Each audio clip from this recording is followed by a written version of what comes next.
Olá, fora da caixa, pessoal. Como estamos? Tudo bem hoje? Vamos a mais um tema interessante: o poder do sexto sentido e da imaginação criativa. Bom, hoje eu vou fazer uma interligação entre os dois autores. A gente continua ainda com o Rápido e Devagar do Daniel Kahneman e Quem Pensa Enriquece, Napoleão Hill. Bom, assim, ó, o pessoal vai dizer assim, tá, mas o que tem a ver Napoleão Hill com as crianças? Gente, o livro dele, apesar de ser um livro mais focado para adultos, ele tem uma parte que fala sobre mente subconsciente, imaginação criativa, e ele fala sobre várias questões da mente. E aqui agora nós vamos trazer focado mais para a questão das crianças, sobre a questão da mente e do pensamento e da aprendizagem. Esse é o nosso foco. Só que vocês têm que entender que isso a gente também pode trazer essa questão, até mesmo a questão de valores, mente milionária, e ir trazendo essas questões do subconsciente para as nossas crianças. Só que a nossa aplicação, o nosso foco aqui é aprender a aprender. Então, às vezes é mais importante a gente trabalhar a questão do aprender, como aprender, do que as matérias em si. Agora nós estamos então numa fase mais de nós ver a questão cognitiva, como nós conseguirmos fazer com que a criança aprenda de fato, né? E entre lá na questão da memória longa, tudo aquilo que a gente já trabalhou. Então, assim, ó, o Napoleão Hill, ele tem uma parte do livro que ele fala justamente sobre a questão do gênio criativo, né? Gênio e imaginação criativa. E aí ele entra nessa questão que ele fala sobre a questão da existência de um certo sexto sentido, né, dos gênios, né? Isso é muito interessante no livro dele. E aí ali a gente consegue compreender como pensam as mentes dos gênios.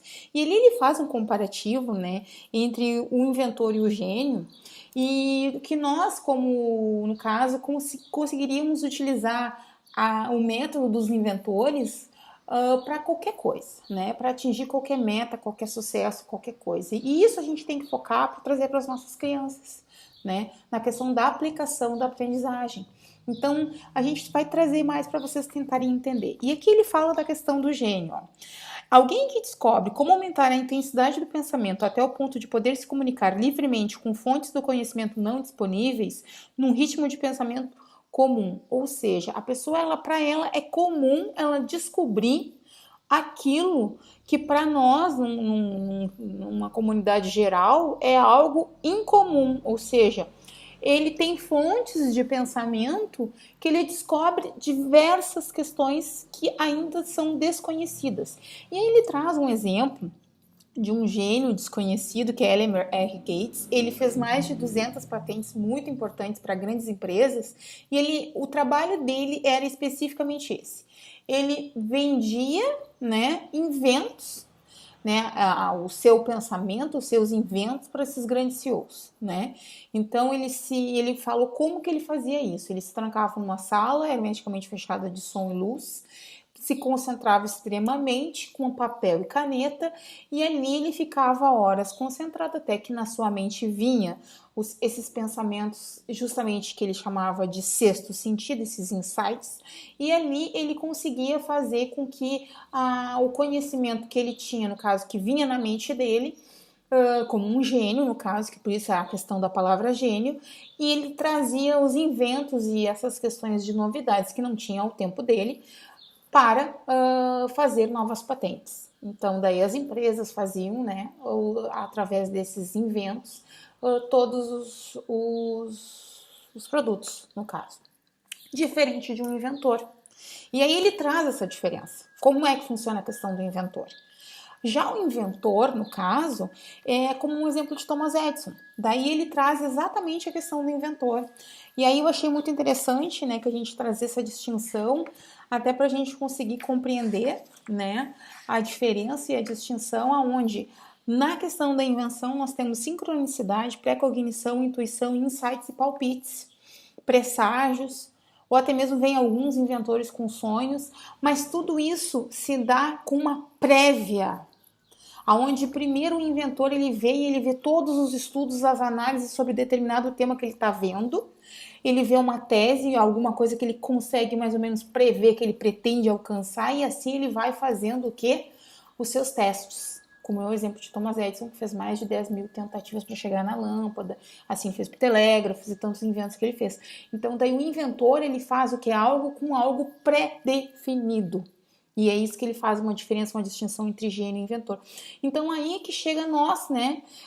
Como fazer para nossa mente trabalhar e nós aprendermos a estudar previamente e assim nós focarmos em que esse aprendizado que a gente pega e estuda e compreende nas matérias, em tudo aquilo que a criança vai aprender, como ela vai usar isso para que ela realmente atinja o sucesso. Porque atingir o sucesso é justamente isso, é com que a mente ela consiga no seu subconsciente ir trabalhando, né?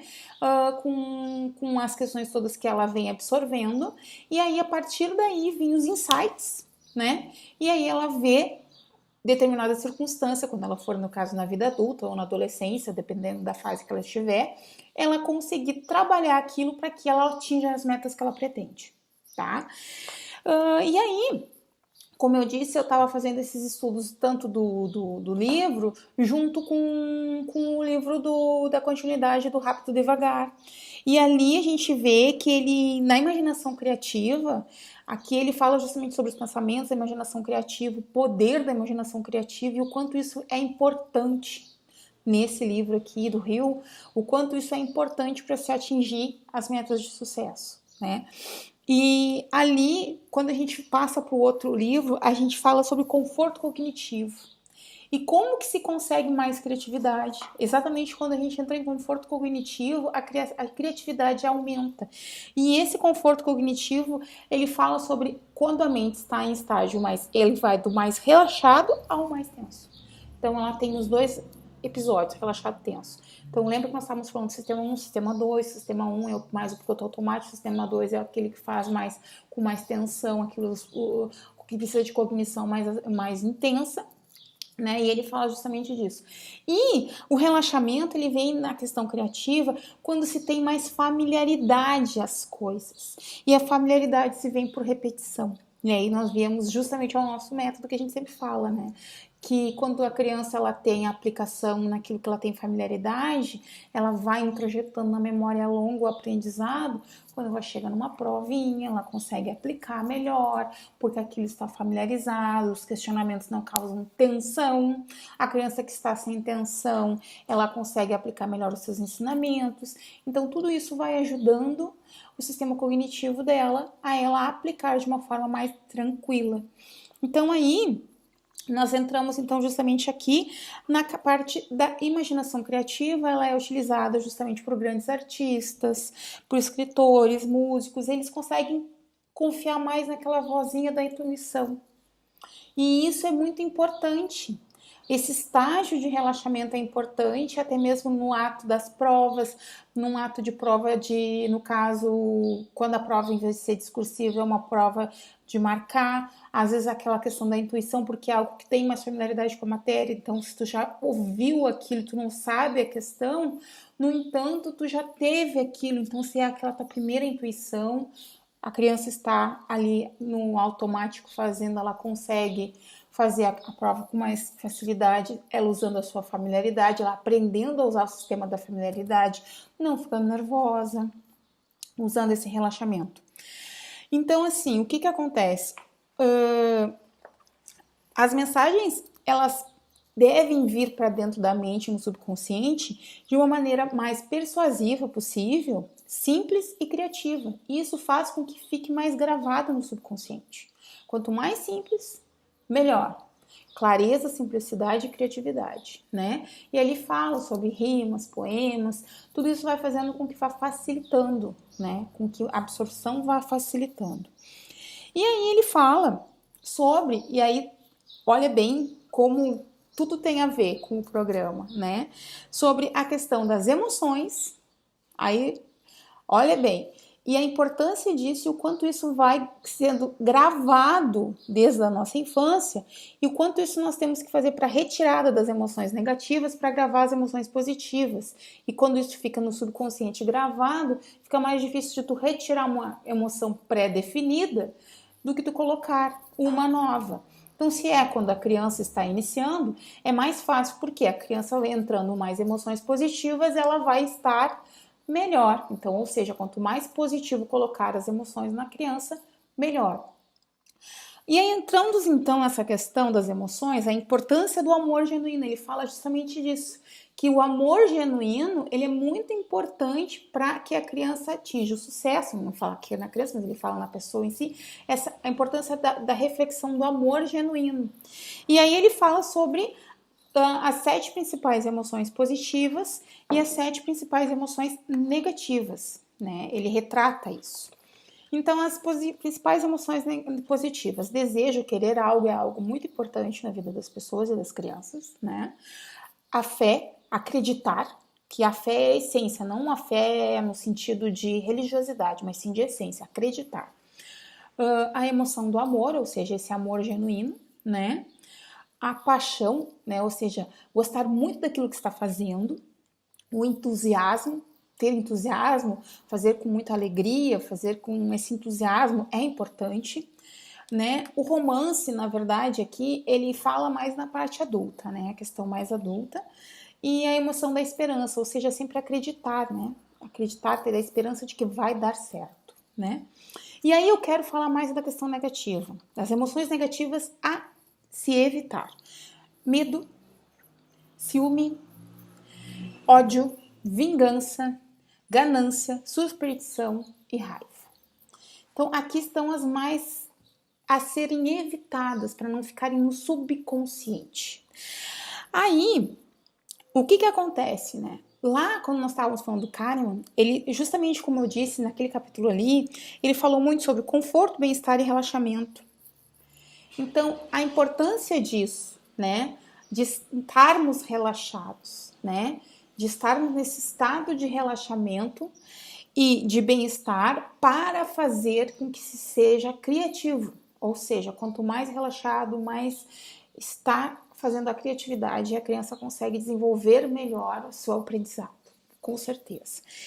Só que nós temos uma balança, né? E o sistema 2, a cognição, ela vem muitas vezes quando entra-se num estado de atenção, quando se tem em prestar mais atenção, a necessidade da atenção. E isso é quando há um certo esforço, lembra aquela questão da demanda do esforço? E isso exige muitas vezes que nem sempre a gente esteja naquela vibe do Lula, né? Que é o que a criança acontece. Não pode estar só na vibe do Lula, tem que estar com esforço e atenção. E isso é porque daí nós temos aquela balança. As emoções, elas têm que serem positivas, mas a gente tem que entender que a criança também vai sofrer as emoções negativas. E nós temos que entender que isso faz parte, né? Carl Jung falava sobre a questão da questão social, ou seja, da psicologia da social, que nós vamos viver em sociedade, que nós vamos ter essa questão que vai vir no subconsciente, todas as emoções que a gente pega e abrange e absorve. Então, tudo que a gente pega e convivendo com a sociedade, mesmo sendo negativo, faz parte da nossa essência. E a gente não pode simplesmente achar que a criança vai viver numa bolha e que simplesmente ela não vai ter nada ao seu derredor vindo de negativo. Não, ela vai ter as coisas negativas, mas a gente tem que entender que tem uma balança. E em Jung, né, que a gente fala, ou a balança, aonde tem o lado negativo e o lado positivo. Vai vir as coisas negativas e a gente não pode fazer uma bolha em torno da criança achando que a criança só vai ter emoções positivas, isso não é assim. E vai ter as emoções negativas e positivas. Só que temos que entender que hoje tem muita coisa negativa no ambiente onde as crianças estão. Então, no ambiente familiar, com o ambiente para ser acolhedor, é o momento de nós colocarmos e rechearmos a balança positiva. E ali é o momento de dizer que é capaz, que é possível, que você vai conseguir dar amor, dar afeto, dar carinho, compreensão, atenção, conversa, diálogo. É o momento da balança estar mais positivo, para que a gente faça com que exista a coerência. Isso é muito importante, porque a criança não pode nem ficar naquele estágio de não desejar nada, porque para desejar alguma coisa tem que faltar, tem que querer, tem que ter a ausência para querer ter o desejo, ou seja, que só deseja ter algo quem não o tem, e para isso tem que ter uma vontade de ter. Então não pode ser uma pessoa que não queira desejar nada, porque daí nós entramos naquela depressão, porque é aquela criança que ganhou tudo e não lhe faltou nada. Então não é assim, não é nesse ponto que nós temos que estar. Então a criança não pode estar nesse ponto, mas também não pode ser aquela criança que não é estimulada a acreditar que tudo ela pode, que ela é capaz de vencer os seus obstáculos, mesmo se ela enfrentar aqueles seus medos, né?